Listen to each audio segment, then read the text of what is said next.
Gracias le damos, Padre, porque nos permite siempre, Señor, los sábados el poder impartir su palabra.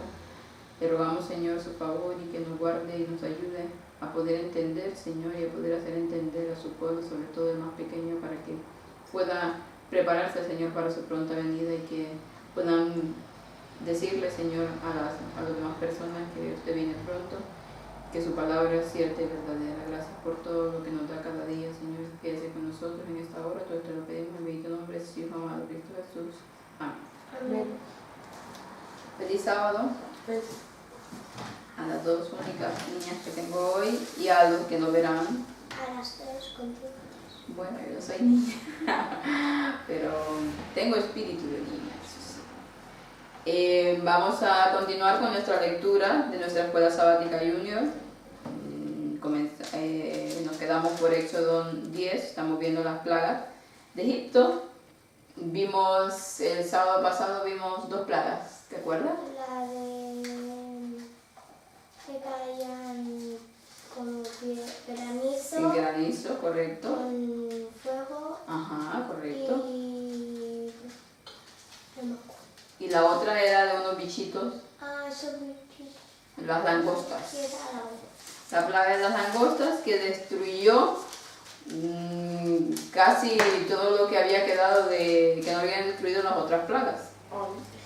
Y ya Egipto estaba casi completamente destruido y no les quedaba mucha cosa que comer.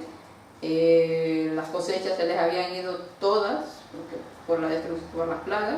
El ganado, todo lo que tenían también, prácticamente todo, si quedaba era alguno, o los que estaban naciendo, y ya está.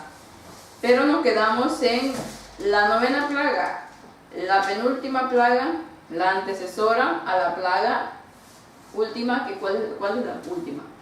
última de los Primogénitos, los que darán muerte a los primogénitos. Precisamente la plaga de las tinieblas. Y vamos a ver qué pasó con esa plaga. Aquí, en el día En el versículo 21. No, 21.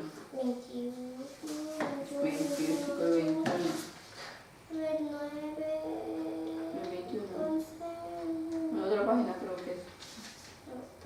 Y se deja de Sí, es ver. la otra página. Sí, sí, lo tiene. 20, 21. Aquí. Ujú. Y Dale. Claro, sí. El Señor dijo a Moisés: extiende tu mano hacia el cielo, para que haya tinieblas sobre la tierra, tanta que se pueda palpar. Espera, dice, extiende tu mano hacia el cielo, nuevamente, otra plaga que venía del cielo o del aire, porque le dice, extiende tu mano hacia el cielo, y ¿qué más le dice? Para que haya tinieblas. Para que haya tinieblas sobre la tierra de Egipto, tales que cualquiera las palpe. O sea, eran unas tinieblas, o sea, si nosotros alguna vez hemos visto algún eclipse, ¿no? Y se pone algo oscuro, pero en realidad aún hay un poco de luz. Podemos ver afuera, al menos se puede ver, pero unas tinieblas tal que incluso dice cualquiera las pueda palpar, de lo densa que eran aquellas tinieblas, de no ver absolutamente nada, de estar como en la noche pero sin luna y sin ninguna luz. Debió haber sido terrible para los egipcios. Dice que la 9ª plaga, como la tercera y la sexta, fue infligida sin previa advertencia. Después de las úlceras, Dios había anunciado que estaba por venir todas sus plagas sobre el corazón del rey. Por lo tanto, había que esperarse una sucesión de castigos sobre el faraón y sus súbditos. Indudablemente, esta plaga vino muy poco después de la octava. Y tinieblas, dice, vamos a ver, algunos comentadores, algunos teólogos, algunos estudiadores de la Biblia y de la historia, han dado algunas versiones de qué fue lo que pasó en realidad en esa plaga, porque solo nos habla de tinieblas. ¿Qué nubes que tapan el sol? Sí, pero aunque las nubes tapen el sol, si era pleno día, porque duró 3 días. No, pues hubo un eclipse, hubo nubes y a saber qué más. Sí, un eclipse podría ser, pero un eclipse Y nubes por ahí medio. tampoco queda totalmente oscuro. Vamos a ver qué nos dice el comentario bíblico adventista. Dice, Se apagó el sol. algunos comentadores han supuesto que un eclipse, lo que tú dices del sol, causó la intensa oscuridad. Sin embargo, esta interpretación no puede ser correcta, puesto que ningún eclipse puede producir jamás una oscuridad que dure 3 días. La mayoría de los intérpretes han creído que el milagro fue producido mediante el Simun o Hansim, una tormenta de arena del desierto que ocasionalmente sopla sobre Egipto y cubre con una horrible oscuridad. Esto se debe a las densas nubes de fina arena que el viento lleva consigo y que interceptan la luz del sol, produciendo una oscuridad más profunda que las peores tinieblas. El que esto escribe, una vez experimentó una tormenta de arena tal en el borde del desierto índico en un día claro, puede testificar que durante media hora prevaleció una oscuridad igual que la de una noche sin luna. Saturado con finas partículas de arena, el viento era sumamente molesto y deprimente, dice, y hombres y bestias buscaban refugio. La fina arena penetraba en cada habitante y aún en los armarios de las casas. Una tormenta de arena puede soplar durante 2 o 3 días, pero rara vez tiene un efecto tan tremendo por mucho tiempo en una sola ocasión. Aun cuando Dios hubiera usado un remolino de arena, dice, para producir la oscuridad, con todo fue milagrosa, pues aunque todo el país estuvo envuelto en oscuridad impenetrable durante 3 días, los hijos de Israel, bueno, eso ya lo veremos, que tenían, o sea, Una Linternas. cosa, es verdad bueno, en el colegio dicen que hay muchos soles y muchas lunas, pero en realidad hay luna, bueno, en nuestro hay un sistema sol. solar hay muchos sistemas, y en nuestro sistema solar tenemos un sol y una luna, aunque Egipto, Hay no, hay planetas que tienen planetas más. que tienen más lunas, sí. No, es no me acuerdo cuál era que tenía 7 lunas. Sí, Parece que era Júpiter, Júpiter. creo que es Júpiter.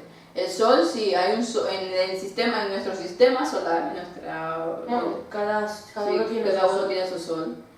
Sí, sí, hay O sea, varios. Nuestro sol es uno de los más pequeños que hay. Nuestro Sol es el sistema solar donde está la Tierra y los Pero es planetas más conocidos. pequeño.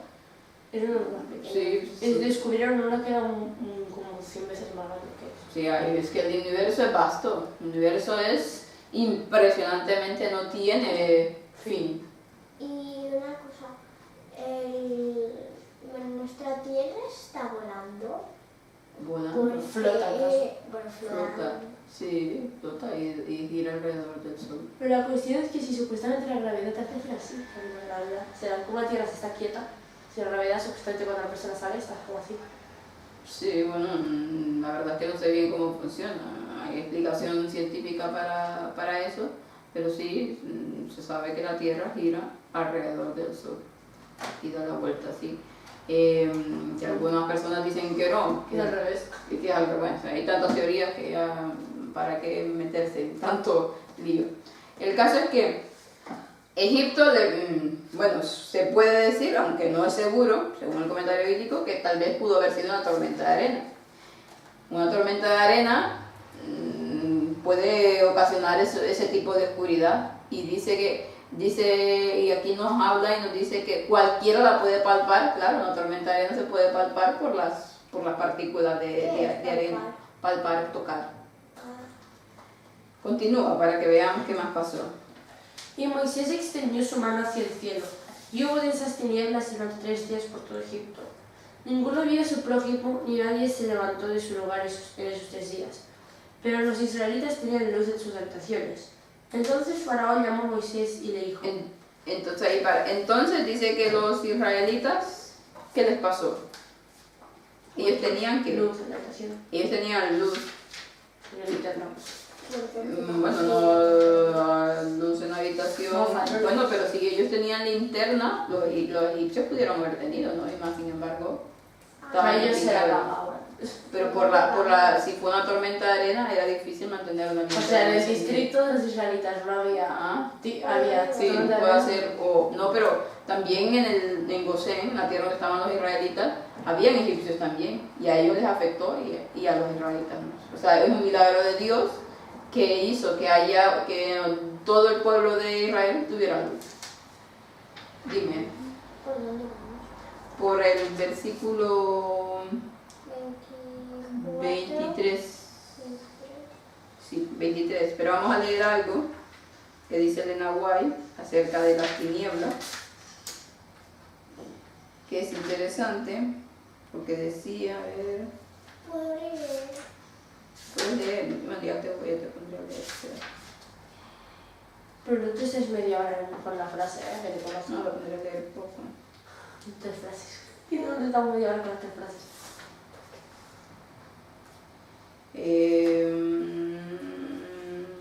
¿Dónde estaba? Creo que es aquí. De repente dice en Patriarcas y Profetas, una oscuridad se sentó sobre la tierra, tan densa y negra que parecía que se podía palpar. No solo quedó la gente privada de luz, sino que también la atmósfera se puso muy pesada, dice, de tal manera que era difícil respirar. Entonces, podría ser que hubiese sido una tormenta de arena que Dios trajo, porque si era muy densa y la gente, y se puso muy pesado el ambiente y no podían respirar, por una tormenta de arena es muy difícil respirar cuando hay las partículas de polvo. Pero bueno, eso es algo que... No podía ser. Ah, bueno, claro, si no se mojarían. Y era lluvia. No era lluvia, no. Llovía arena. ¿Te imaginas? Sí. Dice, ninguno vio a su prójimo y nadie se levantó de su lugar en 3 días, mas todos los hijos de Israel tenían luz en sus habitaciones. El sol y la luna, dice, eran para los egipcios objetos de adoración. En las tinieblas misteriosas, tanto la gente como sus dioses fueron heridos por el poder que había patrocinado la causa del siervo de Dios. Los egipcios, bueno, aparte de toda la adoración pagana que tenían, para ellos el sol y la luna eran, bueno, el sol era el dios Ra, creo que es, la luna no sé cuál era. Pero, claro, y los egipcios que vivían ahí, pobrecillos, no se enteraban de nada. Solo que eso porque sí. No, porque muchos sabían ya de todo lo que estaba pasando y de Moisés y de... No, pero la parte que no sabía nada que se quedó en plan, ¿qué nos pasa? ¿Qué así? Sí, algunos se preguntaban qué vendrá. A ver, el quinto, el sexto, el milagro noveno, iba dirigido contra el culto de Serapis, cuyo oficio especial era proteger el país para la langosta, dice. No, ¿cuál es el milagro noveno?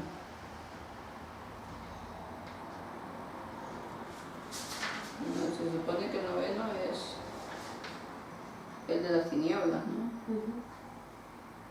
Pero aquí dice noveno acerca de la propiedad de la sexta plaga. No. El octavo milagro y el 10º iban dirigidos contra la adoración de Isis y Osiris, a quienes juntamente con el río Nilo ponían en primer lugar. Estos ídolos eran originalmente los que representaban al sol y a la luna. Se creía que dominaban la luz y los elementos, y su culto predominaba en alguna forma entre las naciones más antiguas. Bueno, Ra, me parece que Ra, más que es el dios del sol, me parece que es el hijo del sol. Se llama Ra, creo que sí. Porque había Ra y Amun-Ra. Había Ra y Amun-Ra. Ra era el padre y Amun-Ra era el hijo. Dice, 2 milagros fueron hechos contra el culto del Nilo y otros 2 contra Isis y Osiris, porque se los tenía por dioses supremos. Muchos ponían al Nilo en primer lugar porque decían que tenía el poder para regar Egipto sin intervención de los elementos. Los milagros iban dirigidos contra el culto de Isis y Osiris, debían hacer una profunda impresión, dice, tanto en los israelitas como en los egipcios. En un país, dice, donde llueve muy rara vez, donde la atmósfera está siempre en calma y los astros brillan cada noche, cuán grande debió ser el terror de los que se apoderó de todos durante la rebelión de los elementos que se menciona en los anales hebreos. En este largo plazo de 3 días y 3 noches, cuando la lobreguez de las densas tinieblas se extendían como paño mortuorio sobre la tierra, Jehová de los ejércitos ordenó a la naturaleza que proclamase al Dios verdadero, el Dios de Israel, confirmó su supremacía y ejerció su poder para envilecer los ídolos, destruir la idolatría y librar a los descendientes de Abraham de la tierra de esclavitud. Dios les estaba dando en todos sus puntos a los egipcios, en cada uno de sus dioses. Ellos adoraban muchos dioses y que tenían poder, pues Dios con esas plagas les estaba demostrando que valían nada, porque nada podían hacer contra el verdadero Dios. Vamos por la 24. Sí. Ahora vamos a continuar leyendo. Después. Como si no que la estrella homicida será el Señor hasta lo de vosotros. ¿Cuál? Esto después dice, entonces Faraón llamó a Moisés y le dijo, ¿y qué harías tú? Ir a servir al Señor que es solamente ovejas de Dios. Ah, bueno, 24, léelo, ¿va? Entonces Faraón quiso llamar a Moisés y dijo,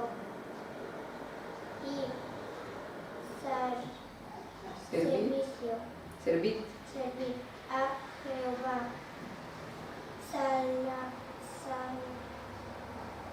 Solamente. queden vuestras ovejas y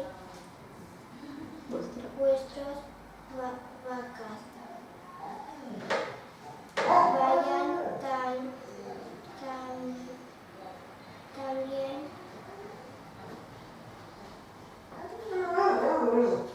vuestros niños con Vosotros. vosotros. Entonces, ahí ya está. Dice, entonces dijo que el faraón los hizo llamar nuevamente a Moisés. ¿Y qué les dijo? Que fueron a decirle a Dios. No, él dijo, está bien, acepto, váyanse. Pero que queden quienes. Las ovejas. Los animales, claro, los quería mandar despojados. Y Dios le había dado una orden explícita que tenían que ir ellos, sus hijos, sus mujeres, sus vacas, sus ganados, todo. Y aparte que tenían que darle todo, remunerar todo lo que ellos habían trabajado ahí. Entonces, quedamos así, continúa, claro. Moisés respondió, tú también nos tienes que dar sacrificios y holocaustos para ofrecer al Señor nuestro Dios. Nuestro ganado irá también con nosotros, no quedará ni una uña, porque de ellos hemos de tomar para servir al Señor nuestro Dios, porque hasta que lleguemos allá no sabemos con qué hemos de servir. Sí, Pero el Señor endureció el corazón de Faraón y no quiso dejarlos ir. Y dijo Faraón a Moisés, retírate de mí, guárdate que no veas más mi rostro, el día que me veas morirás. Moisés respondió, bien has dicho, no veré más tu rostro. Entonces, nuevamente el faraón se obstinó, porque Moisés le dijo, y entonces ¿cómo vamos a realizar holocaustos y sacrificios a Dios si no tenemos vacas ni ganado? Ni una pezuña se tiene que quedar aquí en Egipto. Yo tengo la cosa así, Dios no hubiera endurecido el corazón de Faraón. No, pero es que no es que explícitamente Dios lo endureció, sino que el propio, esto es una forma de hablar, un lenguaje que tiene la Biblia, pero no es en sí que Dios endureció el corazón del faraón, sino que el faraón con su propio obstinamiento se fue endureciendo. Pero es un lenguaje que utiliza la Biblia, pero no es, ya lo habíamos explicado a ver, que va a ver, no, te lo voy a volver a leer porque fue en el capítulo 4, 21, que aquí dice, endurecer su corazón. En la parábola de Cristo y el sembrador y la semilla, no había diferencia entre la semilla esparcida como una clase de tierra y otra. Esta es la de la mostaza. En las otras, sí. Y tampoco en la forma como fue sembrada, dice. Todo dependía de la recepción de cada semilla por cada tipo de tierra. De la misma manera, el endurecimiento del corazón del faraón en ninguna manera fue un acto de Dios, sino más bien una elección deliberada de parte del rey. Mediante repetidas amonestaciones y el despliegue del poder divino, Dios envió luz que tenía el propósito de señalarle al faraón los errores de su conducta, para suavizar y subyugar su corazón, endurecer y inducirlo a cooperar con la voluntad divina. Pero cada manifestación sucesiva del poder divino lo dejó más determinado a hacer su propia voluntad. Y al rehusar ser corregido, despreció y rechazó la luz hasta que quedó insensible a ella. Y la luz entonces fue totalmente retirada. Dice, los comentadores han diferido mucho en su comprensión del endurecimiento del corazón del faraón, aquí atribuido a Dios. Hay un conjunto de 10 declaraciones tales, 8 de las cuales están. Se usa la palabra hazak, que significa que Dios haría firme el corazón del faraón, de modo que no se conmoviera y cambiara sus sentimientos hacia Israel. El pasaje del capítulo 7:3 se usa otra palabra hebrea, kashatz, que implica que el Señor haría duro o insensible el corazón del faraón. En el pasaje del capítulo 10:1 se usa una tercera palabra, kabed, la cual significa que Dios había hecho pesado el corazón del faraón o insensible a la influencia divina. Que las diferentes palabras se usan más o menos indistintivamente resulta evidente por el estudio del contexto, dice. Y hay muchas declaraciones, dice, que indica que el faraón endureció su propio corazón. En 4 de ellas se usa la palabra hasad, hacer firme. En 5 la palabra kevet, hacer pesado. Y la palabra kashat, hacer duro. El endurecimiento del corazón del faraón fue evidente porque no prestó atención a todo, pero en sí era un tipo de lenguaje que utilizaba Dios endureció el corazón, pero no era algo arbitrario de él, sino que el mismo faraón, con su actitud, iba permitiendo que se endureciera el corazón, iba permitiendo que Dios cada vez más le fuera retirando la luz y eso que tenía y esos remordimientos, porque era elección de él. Si él hubiese elegido lo contrario, Dios no hubiese actuado así con él, pero como el faraón quiso hacerlo de él. Entonces tenemos la plaga de las tinieblas, que duró ¿cuántos días? Curiosamente duró 3 días esta plaga. Y si nosotros hacemos Sí, pero ¿por qué duró? O sea, cada una de las plagas tenía alguna duración, pero esta en especial de las tinieblas duró 3 días. Como pues no se morían.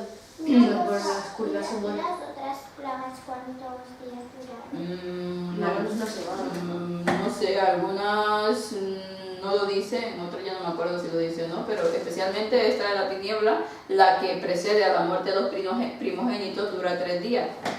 Y como en la Biblia siempre los números significan algo, hay un simbolismo, acordémonos de que también se estaba por instaurar la Pascua, que cuando Cristo vino a esta tierra murió en Pascua, acordémonos, y que resucitó, dice, al 3er día, también estamos con los 3 días, y también que iban a pasar 2 milenios y al tercero vendría nuevamente.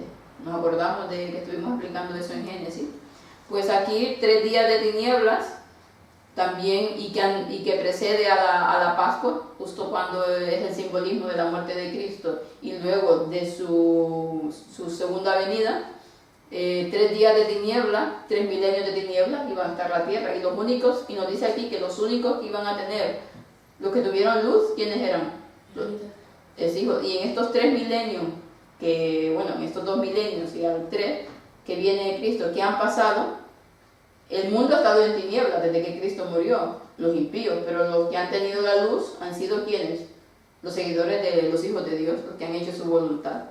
Y luego que terminó esta plaga, pues se instauró la Pascua, hicieron la Pascua, y luego vino la destrucción final o la plaga final de los egipcios, que era la muerte, implicaba muerte, esta vez de los primogénitos, y al final implicará muerte de todos aquellos impíos que no quisieron hacer la voluntad de Dios, y la liberación del pueblo de Dios, como es aquí, que la liberación del pueblo de Dios después de la plaga Esta era la última plaga. 10ª, no, esta es la 9. Vamos a leer el capítulo 11 para ver más o menos cómo se va instaurando la Pascua. Moisés anuncia la 10ª plaga. El Señor había dicho a Moisés: una plaga más traeré sobre Faraón y sobre Egipto. Después os dejará salir de aquí y aún os echará del todo. Di ahora al pueblo que cada uno pida a su vecino y cada una a su vecina objetos de plata y de oro. Y el Señor dio gracias al pueblo ante los egipcios. Además, Moisés era un gran personaje en Egipto a los ojos de los siervos de Faraón y del pueblo. Dijo pues Moisés a Faraón: así dice el Señor, a medianoche yo saldré por medio de Egipto. Entonces dice que nuevamente Jehová habló a Moisés y le dijo: una nueva plaga traeré, una plaga que había anunciado, ¿se acuerdan? Desde el principio. Desde el principio Dios le anunció al faraón que iba a traer una 10ª plaga y que iba a ser la peor de todas. Porque le dijo que se ensoberbeció ¿contra quién? Contra mi primogénito. Y habló contra Moisés, ¿verdad? Que lo consideraba él su primogénito. El primogénito es el primer hijo, ¿no? Sí, pero en este caso su primogénito en sentido simbólico. Entonces le dice: pues heriré a los egipcios dando muerte a todos los primogénitos de Egipto. Pero si tenían 3 hijos, tampoco no les preocupaba mucho. No, claro que les preocupaba, eran sus hijos, pues. Porque tengan 10 o 4, un hijo es un hijo. Entonces, bueno, continuemos. Entonces dice ahí que empezaron al pueblo a hablar a sus vecinos egipcios, a que les dieran plata, joyas y oro, y que dice que Dios halló gracia, Jehová dio gracia al pueblo para que el pueblo se los entregó sin mucho, sin preguntas, o sea, estaban ya tan hartos de tanta plaga y lo único que querían es que se fueran los hebreos, y por lo tanto Y Faraón era tozudo. y el faraón seguía con su Si hubiera sido yo una de los de Egipto, ya me hubiera cargado Faraón, de hecho. algunos me imagino que tuvieron ganas de hacerlo. Continúa. Y morirá todo primogénito en Egipto, desde el primogénito de Faraón que se sienta en su trono, hasta el primogénito de la sierva que está tras del molino, y todo primogénito de las bestias. Y habrá un clamor por todo Egipto como no lo hubo nunca, ni lo habrá jamás. Durante los israelitas, desde el hombre hasta la bestia, un perro moverá su lengua. Queda ahí. También dice que el ángel iba a pasar ¿a qué hora? A medianoche. A la medianoche. Justamente cuando la Biblia habla de la segunda venida, dice que a medianoche también. O sea, ahora aún estoy durmiendo. Claro, bueno, a medianoche llega, medianoche que Dios hará hacer todo un espectáculo y coincidirá a esa hora, medianoche. ¿Y si alguien no se despierta y sigue durmiendo? No, es que ya no habrá pasado tanta cosa que nadie estará. Una pregunta. Cuando nosotros, por ejemplo, hay gente que se ha muerto, pero ¿va al cielo o No. es como que está durmiendo? Está durmiendo, es como que está durmiendo. Sí, la muerte es un sueño. Cuando Dios creó al hombre, ¿Y qué sueños? no sueñas nada. Cuando lo comparan así, porque cuando tú te duermes te enteras de algo. Bueno, hay gente que sí, no se entera de todo. No, pero cuando estás dormido realmente, profundamente. Tú te enteras de lo que ha pasado cuando estuviste dormido, ¿verdad que no? No. Yo sí. Porque Sí, hay gente que... Si te despiertas, claramente que sí, pero si estás dormida profundamente no te enteras de nada. Sí, cuando mi padre grita, sí. Ah, bueno, claro, porque te despiertan. Pero cuando estás dormida profundamente en esos lapsos, ¿sabes qué ha pasado a tu alrededor? Bueno, Incluso si se incendia la casa no me entero. hay gente que tiene un sueño muy profundo. Entonces la muerte es eso. Cuando Dios creó al hombre, hizo al hombre del barro, ¿no? Lo creó, lo moldeó y le dio un aliento de vida. Le sopló, como dijo, le sopló sobre su nariz y tuvo vida. Entonces cuando el hombre se muere, ese aliento, esa energía vuelve a Dios, pero es eso, la vida vuelve a Dios, pero no es un ser, el ser en sí que se va al cielo, porque no, porque la Biblia dice que cuando mueren nada saben, todo es puesto en el olvido, y no tienen nada más que ver debajo del sol. Sí. Y entonces, ¿qué pasa? Ese cuerpo se desintegra. Acordémonos que el cuerpo se desintegra y al final quedan huesos. Y entonces cuando Cristo viene por segunda vez, los que murieron en Cristo, Él le vuelve a dar vida y resucita. Bueno, nosotros también, pero que un poco... Bueno, sí, a los otros también, pero ya vuelven a resucitar con sus mismos Yo cuerpos. tengo una gran pregunta. Ajá. Los limpios, cuando mueren, si fueron quemados, porque que son ceniza. Pues algo hará el Señor que lo resucitará. Porque si estaban en buen estado y solo se quemaron, estarán otra vez en buen estado.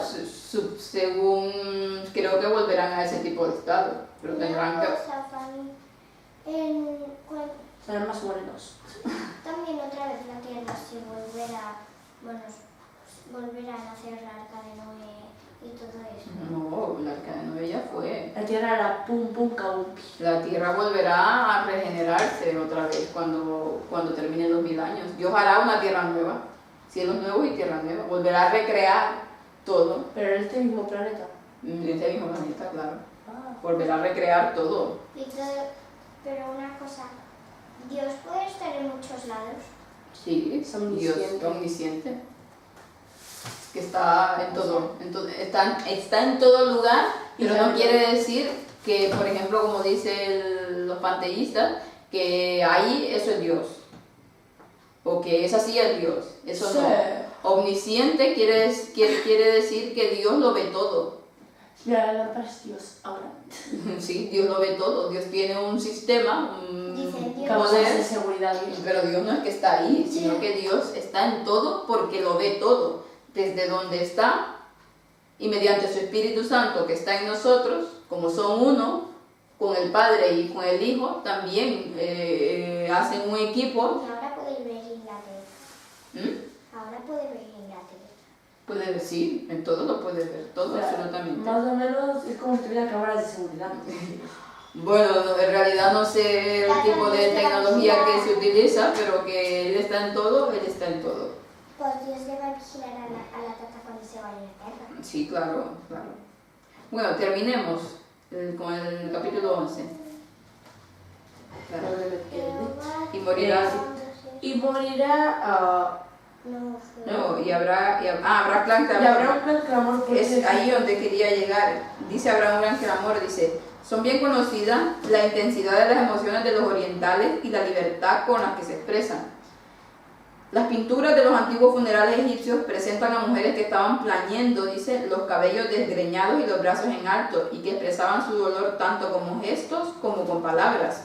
Heródoto relata que los egipcios se desnudaban y se golpeaban el pecho en los funerales, costumbre que también prevalecía entre los semitas. Habiendo un amargo duelo en cada casa, el clamor de Egipto bien pudo haber sido tal como nunca había sido antes y nunca se oiría otra vez. O sea que era muy expresivo, por eso te digo, le dolió mucho. Eran muy sentimentales los Me parece egipcios. que le dolió más pensar que se tendrían que dar golpes que no la muerte del hijo. Eran muy sentimentales y cuando habían funerales, ya se ve que en los funerales egipcios, bueno, en realidad toda la parte oriental, en este lado, porque también los hebreos hacían mucho duelo por cada uno de los que se morían. Madre mía. Y lloraban mucho y se expresaban mucho, pues imagínate cuando a cada casa se le muere una persona, es que había sido un espectáculo. Funeral colectivo. Sí, llorando y el gran clamor que se debió haber escuchado en las ciudades vecinas. Funeral colectivo. Funeral colectivo, exactamente. Bueno, no hemos terminado, ¿verdad? No, sigue, no, hasta el capítulo 10, versículo 10. Como no lo hubo nunca, ni lo habrá jamás. Pero entre los israelitas, desde el hombre hasta la bestia, ni un perro moverá su lengua, para que sepáis que el Señor hace diferencia entre los egipcios y los israelitas. Entonces tus siervos vendrán a mí e inclinados ante mí dirán, sal tú y todo el pueblo que te sigue, y después de esto saldré. Y Moisés salió muy enojado de hablar con Faraón. El Señor había dicho a Moisés, Faraón no os oirá, para que mis maravillas se multipliquen en Egipto. Y Moisés y Aarón hicieron todos estos prodigios delante de Faraón. Pero el Señor había endurecido el corazón de Faraón y no dejó salir a los israelitas. Entonces aquí le daba la última advertencia. Ya Dios le había dicho que vendría una plaga que destruiría a todos sus primogénitos, tanto de las bestias que debieron haber quedado, como de las personas, desde el faraón hasta el más humilde de todos.